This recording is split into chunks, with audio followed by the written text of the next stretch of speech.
A sloth, a donkey, and a curious human. Send a prompt and see what they're doing. One hits record with a question on his mind. Two brothers pick it up, see what they find. Corn takes his time, Herman's got the facts. Back and forth, they never hold back. My weird prompts, come on in, that's where we begin. My weird prompts, glad you're here. This episode was generated using artificial intelligence. Please verify facts. My Weird Prompts is a community-driven initiative exploring how AI can fuel curiosity and uncover the fascinating ways our world works. GPU compute for this podcast is generously provided by Modal. Learn more at modal.com. I was looking at the news coming out of Arad and Dimona this morning, and it really shifts the perspective on everything we talk about here. After the ballistic strikes yesterday, March 21st, the idea of readiness isn't some abstract concept for a rainy day. It is the day-to-day reality. We are sitting here on March 22nd, 26, and the atmosphere is heavy. Major General Shai Clapper was actually at the Arad strike site earlier today, and the message from the Home Front Command is clear. The protocols have changed because the threat has changed. Today's prompt from Daniel is about the Israel Wartime Readiness Field Guide, specifically version 5, which was just updated this month. This is actually going to be the first part of a 5-part series we are doing on this guide, because there is just too much critical information to pack into one episode. It is a massive undertaking, Korn. I am Herman Poppleberry, and I have been diving deep into the technical specifications of version 5. What is striking about this iteration of the Homefront Command guidance is how much it has shifted from passive defense to what I would call an active, protocol-driven survival system. We are moving away from the idea of just waiting for a siren to stop and moving toward a highly structured algorithm for human behavior during high-stress kinetic events. We are seeing a move toward what Major General Rafi Milo calls attrition-based warfare defense. It is not just about the one-off rocket anymore, it is about sustained, complex threats that require a different kind of mental architecture. And that is a huge distinction. It is not just about having a sturdy room anymore. It is about how you operate within those first 30 seconds of an alert. Daniel wanted us to break down the mechanics of the sirens, the different types of shelters, and specifically that 30-second decision-making window. Because if you are waking up at 3 in the morning to a siren, your brain is not exactly firing on all cylinders. We have talked about the 90-second sprint before in episode 11-18, but version 5 of the field guide really narrows that focus down to the immediate onset. The 3 a.m. scenario is actually the cornerstone of the new field guide. The Homefront Command, or Picud Hauref, has recognized that cognitive load is the biggest enemy in the first 30 seconds. When you hear that rising and falling tone or that Zeva Atom voice alert, your prefrontal cortex basically goes offline. You are operating on pure adrenaline and cortisol. Version 5 of the guide introduces what they call the no-think protocol. It is a sequence of 8 specific actions that you should have practiced until they are muscle memory. The goal is to eliminate the need for decision-making when you are in a state of physiological shock. I love the idea of a no-think protocol because, let us be honest, most of us are barely functional when the alarm goes off for work, let alone a missile alert. Walk me through the first few seconds of that algorithm. What is the very first thing that happens after the siren starts? Step 1 is the most important. Do not process. Do not check the news. Do not look out the window. Do not wonder if it is a false alarm. The siren is the trigger for the movement, not a suggestion to start thinking. The next 3 steps happen in the first 5 to 10 seconds. You reach for your shoes, which must be in the same spot every single night. You grab your glasses if you wear them, and you grab your phone. The guide even mentions an optional step 4, a caffeine pill and a sip of water on the nightstand. It sounds extreme, but for some, it helps clear that initial sleep inertia. Why the obsession with shoes? I know it sounds like a small detail, but it seems to be a recurrent theme in every survival manual lately. It is a lesson learned from the structural reality of modern conflict. If there is an interception or an impact nearby, the first thing that happens is windows shatter. If you are running to a shelter barefoot in the dark and you step on a shard of glass, you are now a secondary casualty.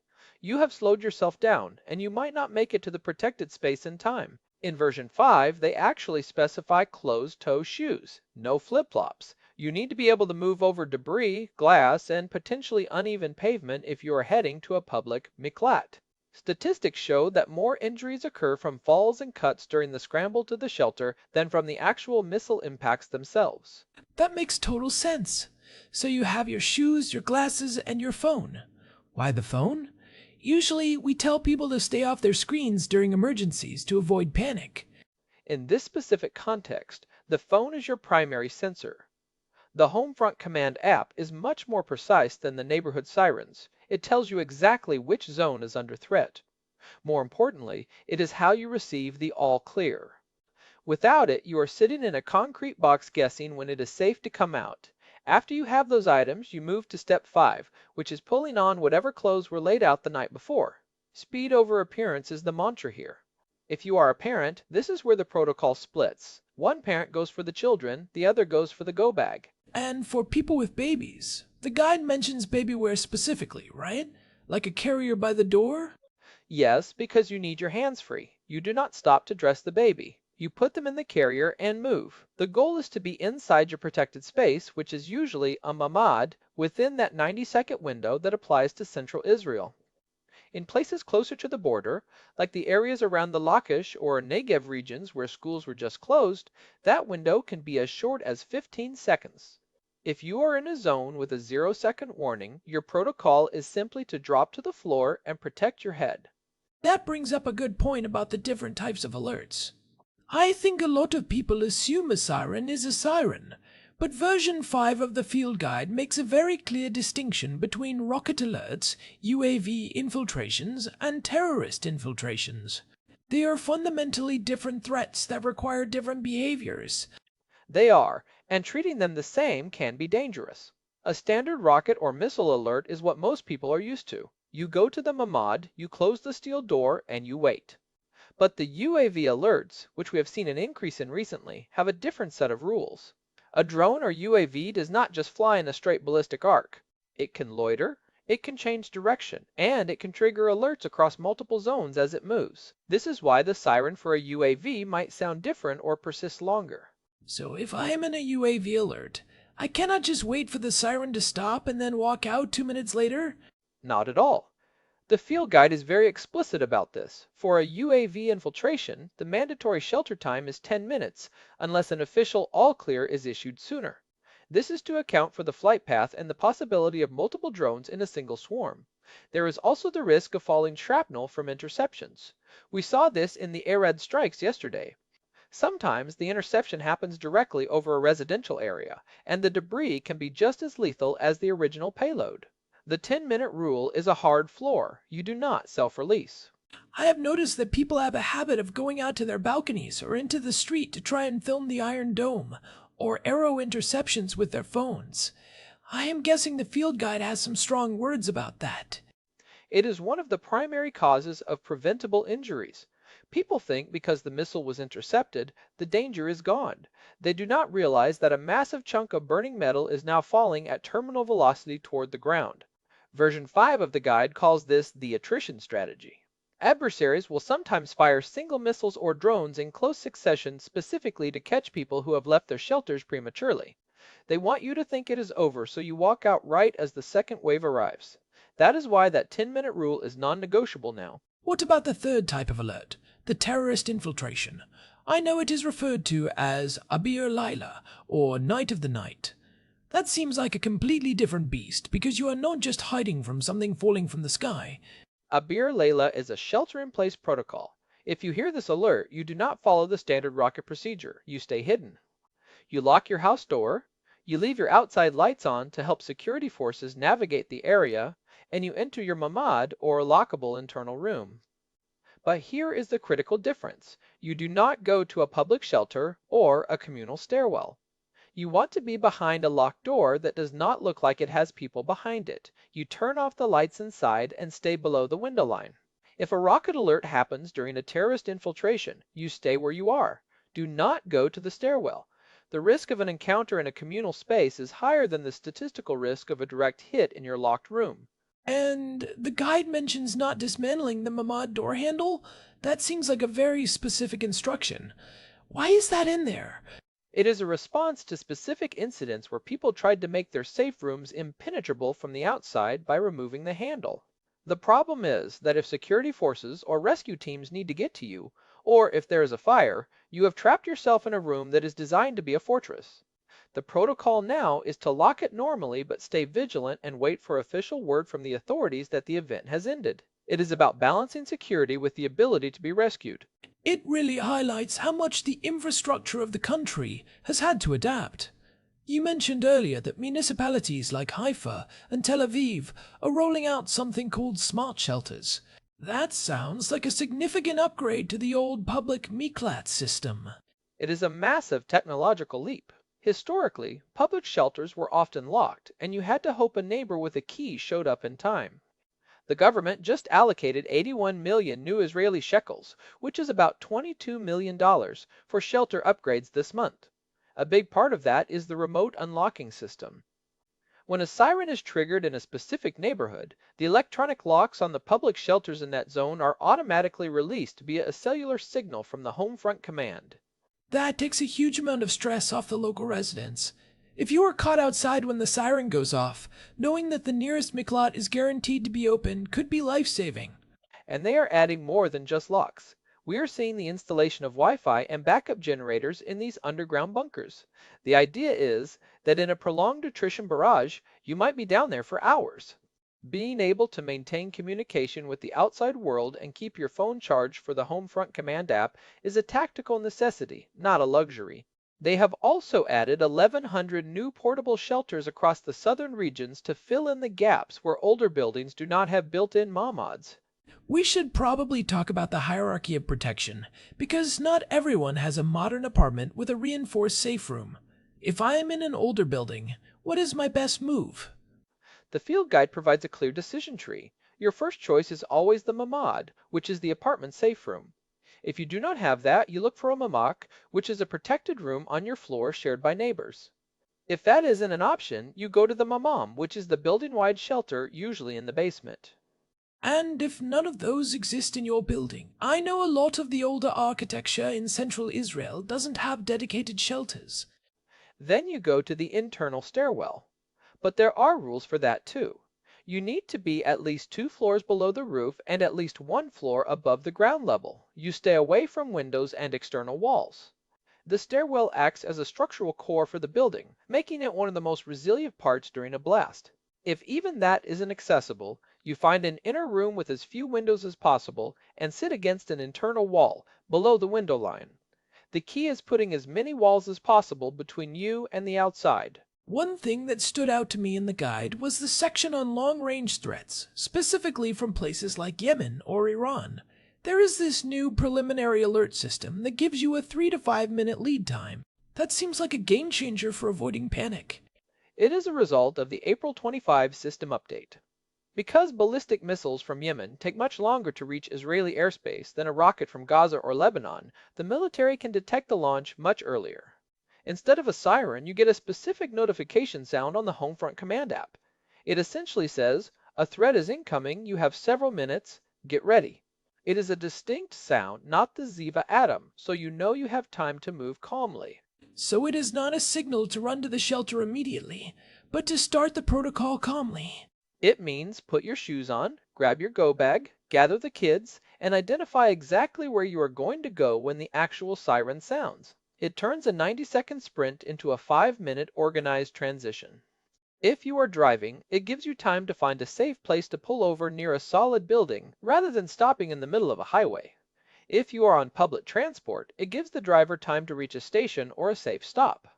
I think we should touch on the behavioral aspect of being in a shelter, especially with children. The guide is very focused on the psychological cues adults give off. If you are panicking, the kids are going to mirror that. The guide emphasizes using a calm, steady voice. You do not lie to children. They can hear the sirens and the booms, but you redirect them to the plan. You say, "We are in our safe room, we are following our procedure, and we wait here until we are told it is safe." Having a comfort item specifically for the mamad is a big recommendation. A favorite toy or a book that stays in that room can help create a sense of routine rather than crisis. Physical contact is also vital. Holding them close helps regulate their nervous system and yours. And the physical contact part is huge too. Just holding them close. It is a simple thing, but in a concrete room with no windows while the ground is shaking, it is the most effective way to regulate a child's nervous system. It is also important for the adults. The guide mentions that many casualties occur because people leave the shelter too early because they are anxious to check on their property or see what happened. That is why the all clear is so vital. If you have no connectivity, if your phone is dead or the towers are down, the default instruction is to stay in place. Do not assume it is over just because it is quiet. Tune to a national radio station if you have one. When in doubt, stay longer. That quiet can be deceptive. It could just be a reload or a change in tactics.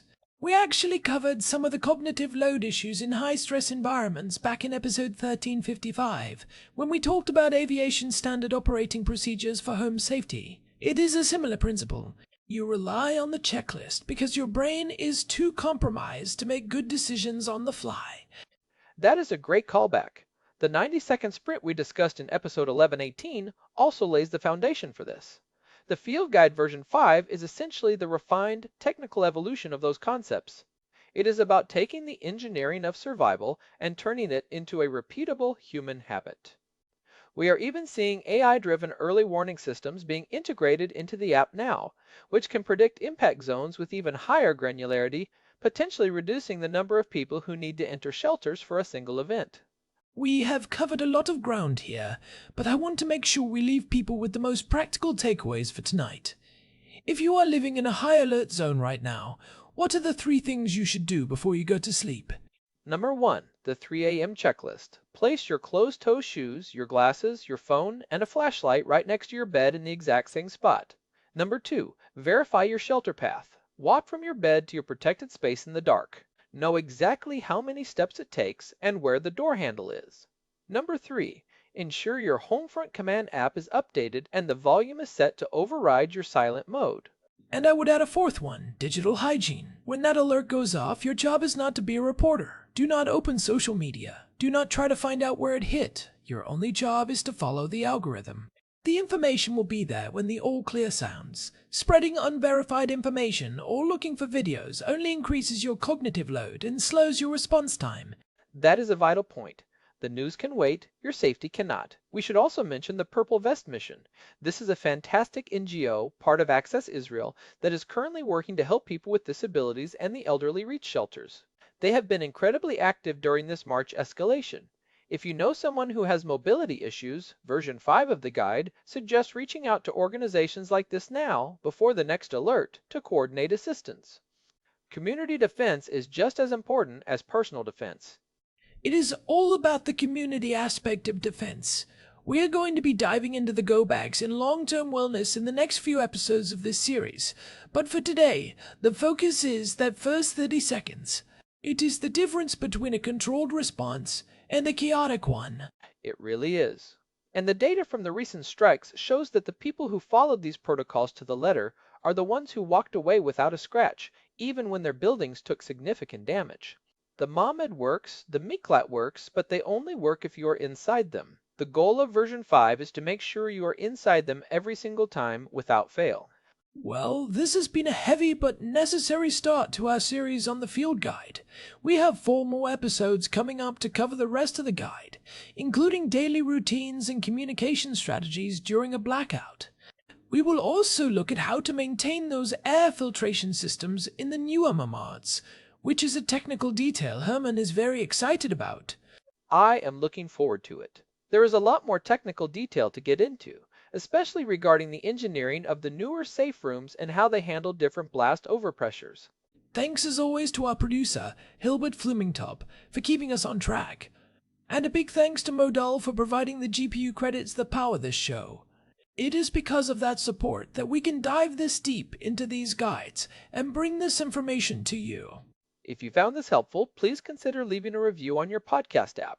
It really helps us get this information to more people who might need it. Stay safe, stay prepared, and remember that the protocol is your best friend in the dark. You can also find us at myweirdprompts.com for the full archive and all our social links. This has been My Weird Prompts. We will talk to you in the next episode. Stay safe, everyone. This episode was generated using Gemini Flash 3. Text-to-speech engine was Chatterbox. Thanks for listening to our show, my